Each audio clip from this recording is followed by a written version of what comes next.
You know Michael Cohen well. Have you talked to him recently? How is he doing during this aggressive cross-examination? Yeah, I talk to him often. I talked to him before the trial started and a couple of days back, and he was completely locked in.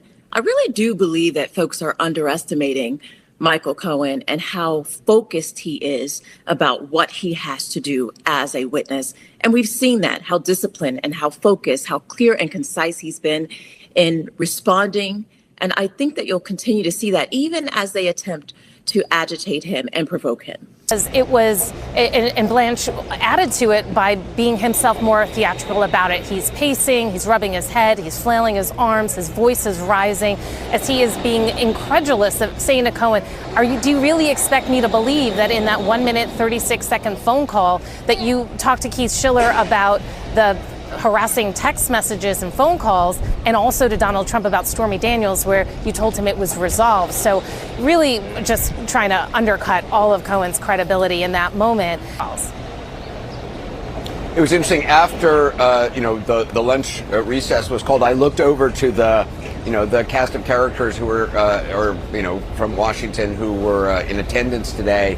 And a number of them were sort of smirking, clearly feeling like this had been a good day certainly for Donald Trump and for his attorney moving into this lunch break. Again, there's going to be much more. Michael Cohen's testimony was, this was the moment when I filled in Donald Trump, 8:02 p.m., October 24, 2016. I called Keith Schiller, who would handle the phone for Trump, and I told him, Stormy's been paid, matter resolved. No mention of this 14-year-old text harasser. Turns out all of the texts between Michael Cohen and Keith Schiller leading up to that 8:02 call had to do with, there's this 14-year-old who's bugging me, what should I do? Schiller says, call me. So the defense argument is Michael Cohen has just made up the fact that this was actually about Stormy Daniels. What it was about, as you can see from the text at the time, was really this 14-year-old text harasser.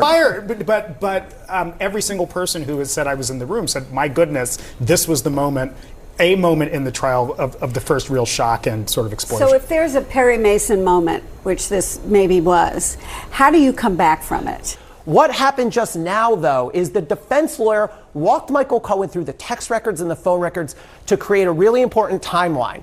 Todd Blanche showed Michael Cohen that throughout that day leading up to the call, October 24th, Cohen was texting Keith Schiller about something completely different. Michael Cohen had been getting harassed by texts from a 14-year-old. Cohen was upset. He threatened to get the Secret Service involved. At 7:48 p.m., about 14 minutes before the call, Cohen texts Keith Schiller again about this teenager who was pranking him. At 8:02, Schiller tells Cohen, call me. And then they have this call, which is only 96 seconds long, where Cohen says, I told them all about Stormy Daniels. And then right after the call, Cohen sends Schiller the number of the 14-year-old. And so the defense argument is this call was not about Stormy Daniels. It was about the 14-year-old. Just look at this. Well, Michael Cohen found himself in a bit of a box at that point. What was it about? And Michael Cohen said, well, actually both. He testified part of it was the 14-year-old. But I know that Keith was with Mr. Trump at the time, and there was more potentially than this. The problem is Michael Cohen said nothing about the 14-year-old during his direct testimony, nor did he say so during his grand jury testimony. So prosecutors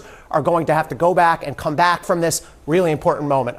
And they introduced new evidence that suggests that at the same time Michael Cohen testified that he was having this call about Stormy Daniels, Michael Cohen had actually texted Keith Schiller about prank phone calls that he was getting from a 14-year-old.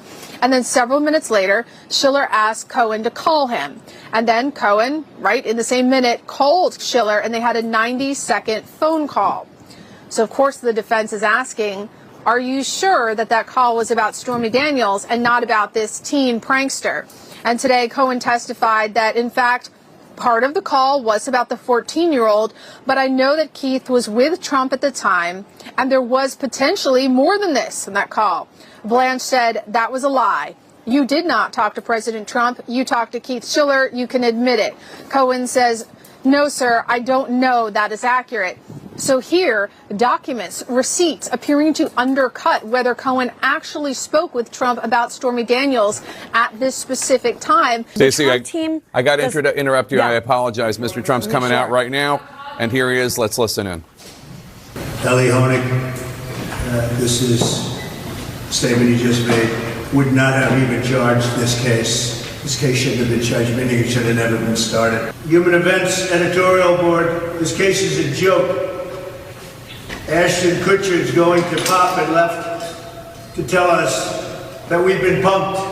On. Continuing with our Law and Justice lead today, President Biden asserted executive privilege to stop the U.S. Justice Department from handing over the audio of his conversations with special counsel Robert Hur. Robert Hur, who was the special counsel investigating President Biden's classified documents case. That's a move that Speaker Johnson criticized.